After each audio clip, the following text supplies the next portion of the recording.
शांति। आज से हम बहुत इम्पोर्टेंट टॉपिक शुरू करने जा रहे हैं। कर्म की गुह्य गति। ये कर्म की गति इतनी सूक्ष्म है जो बड़े बड़े पंडित भी उसको समझ नहीं सकते। तो हम जो भी जानते हैं वो ऊपर बड़ी चीज जानते हैं, लेकिन सूक्ष्म को पता नहीं है, इसीलिए हम फॉलो नहीं करते हैं। वैसे भी दुनिया में बहुत तरह के मान्यताएं बन गई है, इसीलिए आज धर्म कहो या कर्म कहो या भगवान कहो, कोई चीज की किसी को पड़ी नहीं है।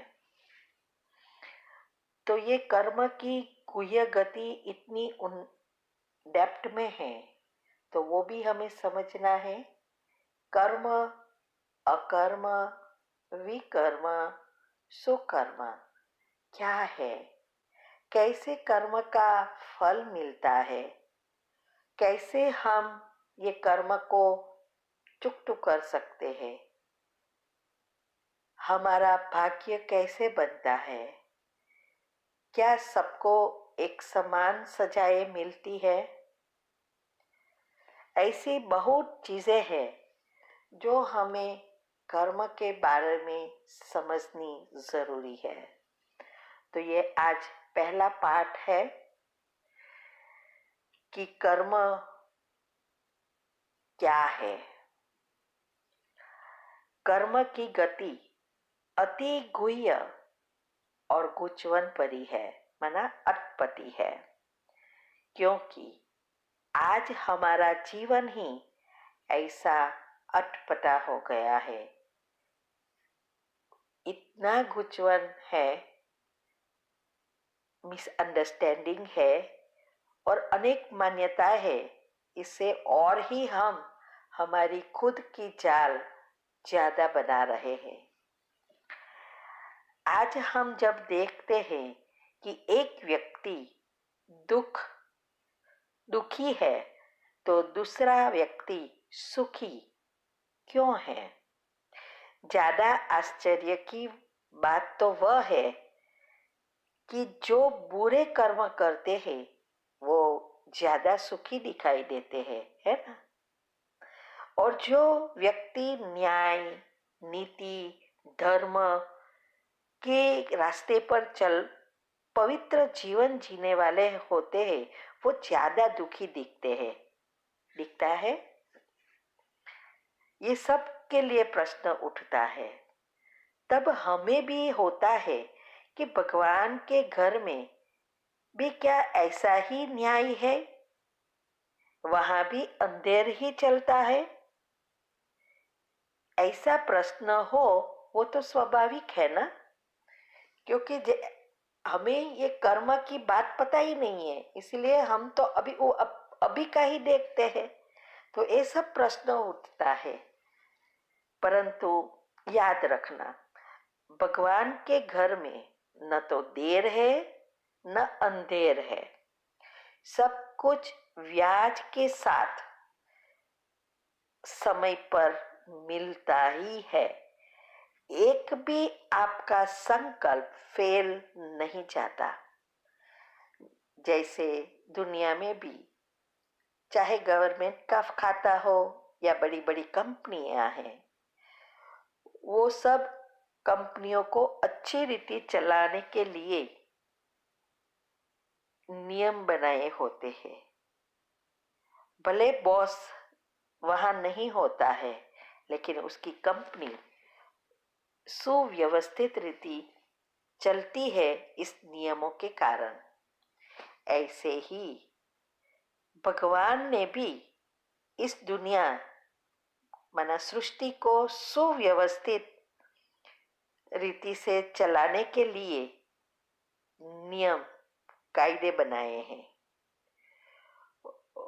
वो भी ऑटोमेटिक चलता है। भगवान को कुछ नहीं करना पड़ता। दुनिया में हम सोचते हैं कि भगवान सब कुछ करते हैं, लेकिन उसके पीछे हम कभी नहीं सोचते कि क्या भगवान ही दुख देते हैं, क्या भगवान सुख देते हैं। हर चीज की डबल डबल बातें हैं, इसीलिए हम और ही कंफ्यूज होते जाते हैं। और बड़ी बात तो यह है कि हमने कह दिया कि भगवान सब में है, लेकिन कभी नहीं सोचा कि अगर भगवान सब में है तो जो आज बुरी चीजें हो रही है तो वो भगवान करा सकता है। इतनी भी हमारे पास अभी अक्ल नहीं रही है, हमारी बुद्धि काम ही नहीं करती है। इसीलिए भगवान ने जो नियम बनाए हैं, कायदे बनाए हैं, उसमें से कोई भी छूट नहीं सकता। दुनिया में तो शायद कभी लाच रुश्वत से छूट भी जाते हैं, लेकिन भगवान की कोर्ट में से कोई छूट नहीं सकता। इसीलिए हमारे हाथ में एक ही चीज है, कर्म। कर्म करने से पहले हमारे हाथ में है कैसा कर्म करना है। एक दफा कर्म हो गया फिर हम कुछ नहीं कर सकते। इसीलिए हमेशा याद रखो, भगवान से डरने की जरूरत नहीं है। दुनिया में क्या करते हैं, भगवान से डरते हैं, लेकिन भगवान से डरने की जरूरत नहीं है। अपने खुद के कर्म से डरो। कर्म करते पहले उसको सोचो, समझो, फिर करो कि इसका फल क्या मिलेगा। कभी कभी जब हम देखते हैं कि अनीति से चलने वाले ज्यादा सुखी है, तब कई बार हमारी भगवान से श्रद्धा डगमग जाती है और सुख प्राप्त करने की इच्छा से हम भी अनीति से पैसा प्राप्त करने के लिए प्रेरित होते हैं। ये एक भयंकर भूल व गैर समझ है। याद रखो कि पुण्य का फल हमेशा सुख ही देता है, ये निश्चित है, और पाप का फल हमेशा दुख ही देता है। लेकिन ये चीज हम कर्म करने से पहले भूल जाते हैं, और जब भोगना आती है तब हम यहाँ वहां भागते रहते हैं। इसीलिए तो जो मनुष्य पाप करते भी सुखी क्यों दिखते हैं,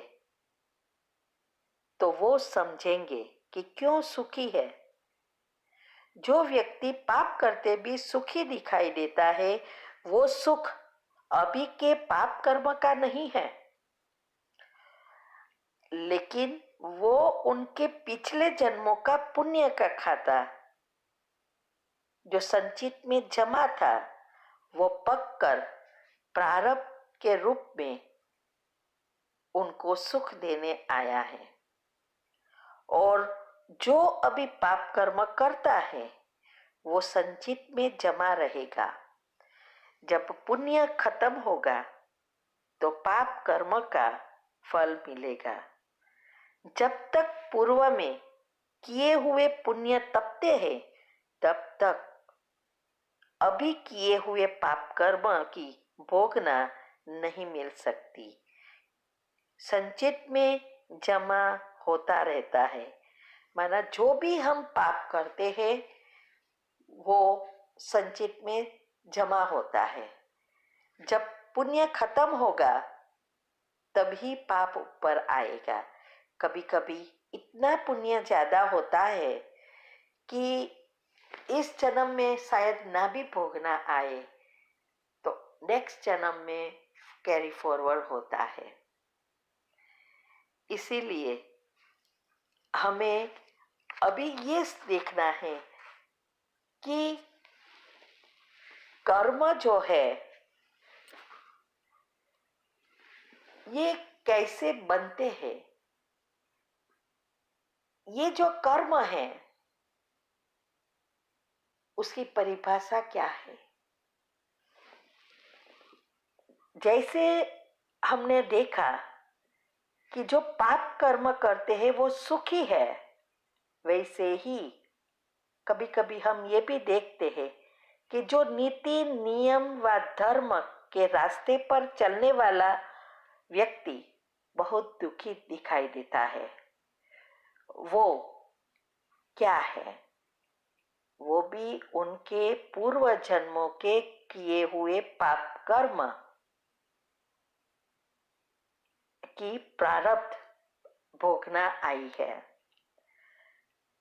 तो जो अभी नीति से वो कर्म कर रहे हैं वो फल भी जब पाप खत्म होगा तो मिलेगा, चाहे इस जन्म में चाहे दूसरे जन्म में।